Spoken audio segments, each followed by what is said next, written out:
நீங்கள் பார்த்து கொண்டிருப்பது நியூஸ் 21 செய்திகள். தமிழ்நாடு செய்திகளை உடனுக்குடன் தெரிந்து கொள்ள நியூஸ் 21 செய்திகளை பாருங்கள். புதிய பெயர் பலகை திறப்பு விழா. கன்னியாகுமரி மாவட்டம் நாகர்கோவில் அடுத்த கீழ சரக்கல் விளையில் மாநகராட்சிக்கு உட்பட்ட 47வது மற்றும் 48வது வார்டில் புதிய பெயர் பலகை நிறுவப்பட்டது.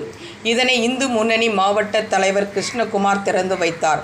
இந்நிகழ்ச்சியில் ஊர் தலைவர் ரவி, துணைத் தலைவர் அச்சுதன், செயலாளர் சுயம்புலிங்கம், இந்து முன்னணி மாவட்ட தலைவர் கிருஷ்ணகுமார், நாகர்கோவில் மாநகர் தலைவர் சிவகுமார், பாரதிய ஜனதா கட்சி மாவட்ட செயலாளர் வழக்கறிஞர் மதிபாலா, இந்து முன்னணி மாநகர செயலாளர்கள் அன்பு செல்வன், விஜய், ஊர்கோவில் நிர்வாகிகள் சிவமணி, தங்க விமல் என்ற ஜெகன், முன்னாள் கவுன்சிலர் மணிகண்டன் மற்றும் ஊர் பொதுமக்கள் என பலர் கலந்து கொண்டனர்.